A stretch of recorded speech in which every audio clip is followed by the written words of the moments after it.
sendiri. Sejak kapan Sejak mulai dari kumpul-kumpul?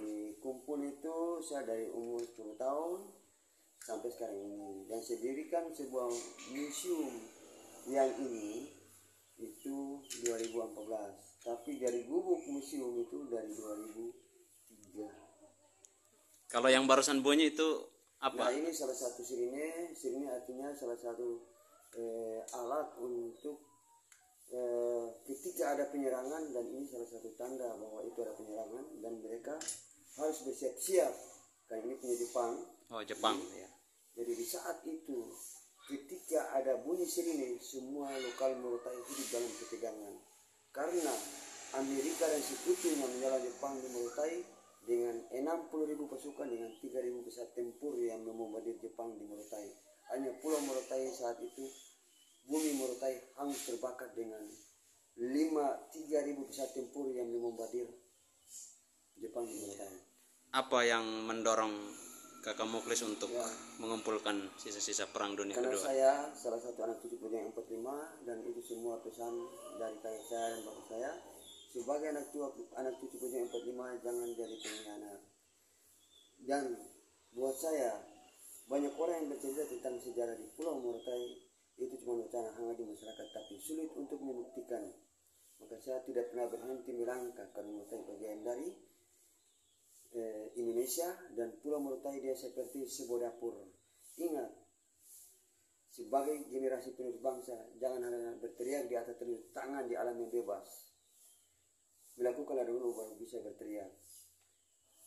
Tunjuk ke sana, tunjuk dengan kencang.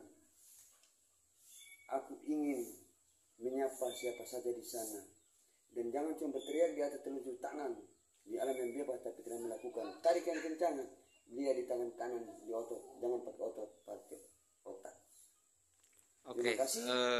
Salam saya agar Pulau Morotai selalu terdepan dan dikenal di mata dunia internasional. Ya. Dan bila perlu Pulau Morotai dimuat dalam buku pendidikan lokal atau internasional karena Morotai juga bagian dari negara Indonesia dan dimuat dalam buku pendidikan lokal agar generasi penerus bangsa menjadi sandaran bagi mereka. Kalau bukan kita siapa lagi? Jangan berpikir dan jangan menampakkan wujudnya bahwa inilah saya, tidak. Kita hanya membuat, nanti orang lain yang bisa menilai. Ketika ada yang menjadi hambatan, itu bukan satu alasan. Berjuanglah selalu. Jangan lupa Morotai memanggil kembali. Oke, sampai hari ini masih setia mengumpulkan. Allah, sampai kapanpun ketika saya masih kuat, saya masih tetap melangkah dan saya tetap mencari sebagai bukti-bukti sejarah bahwa Amerika dan sekutunya Belanda semua masuk di Morotai. Sebagai bukti saya akan cari dan saya telusuri terus. Insya Allah mudah-mudahan Morotai bisa dikenal oleh dunia internasional. Kalau suatu ketika kan seiring usia dan seterusnya, kalau misalkan kita sudah tidak, generasi kita sudah berlanjut, apa yang Kakak harapkan? Ketika ke depan buat generasi-generasi penerus bangsa, jangan berhenti menjaga, melindungi dan melestarikan bagian dari sejarah Perang Dunia II. Bahkan Morotai bukan cuma Perang Dunia II, tapi bagian dari tinggalan-tinggalan manusia purba itu masih ada di Morotai. Jaga dan merawat. Itu dari saya. Nulis esok.